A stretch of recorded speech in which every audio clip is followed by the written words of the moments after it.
And welcome back to Island Life Live. It has been an absolute pleasure to have you on our show this week, Rick. It was a pleasure being here this whole week. Thank you. We learned so much about our Native Hawaiian plants, and of course this is Mahina, Lāʻau, Kamaʻāina, or Native Hawaiian Plant Month, and this is the expert right here, Hui Kū Maoli Ola, in He'eia, on Oahu. Now, I live on the windward side where your nursery is located, and everywhere I look, it's green, it's lush, it looks awesome.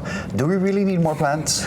We need more Native Hawaiian plants. Native Hawaiian plants. All of the plants that we see on the windward side is basically invasive species. Wow. So and not just on Oahu, every island, every wet valley is pretty much dominated with Java plum, it's, African tulip, just a whole list, Schefflera, the octopus tree, just dominated with these non-native species that displace our native plants. Right, so that's your guys' mission, getting that's more Native mission. Hawaiian plants Yes. in the Aina, in the Lepo. Yes. And I love these over here. What is this over here? So this right here is a plant that we call Pāmakani.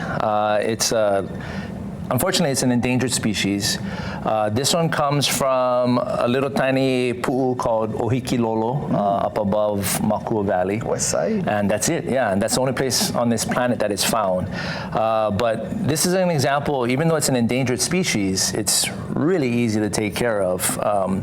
And it's a good plant for people that don't necessarily have yards and want to keep native plant potted. As long as you give it plenty sun, it'll thrive, and you don't need a lot of water. If you think about where it's growing naturally, there's not a whole bunch of water up there. So it likes full sun, not too much water, and it'll bust out all these little purple flowers. That's pretty. Yeah. And I know we're saying full sun, but can this also be a house plant or no? It can be a house plant if it was put by a window. Okay, by the window. Yeah, it likes sun, but most importantly is to not keep its roots wet. Gotcha. So water it, let it dry out completely before you water it again. Another great addition to your yard. Rick Barboza, co-owner, Hui Kū Maoli Ola, mahalo nui for stopping by and giving us all this education this week. Happy to. Thanks for having me. It was Native Hawaiian Plant Month. We always look forward to it to kind of boost everybody's awareness for native plants. So thank you for having us here. You're the man.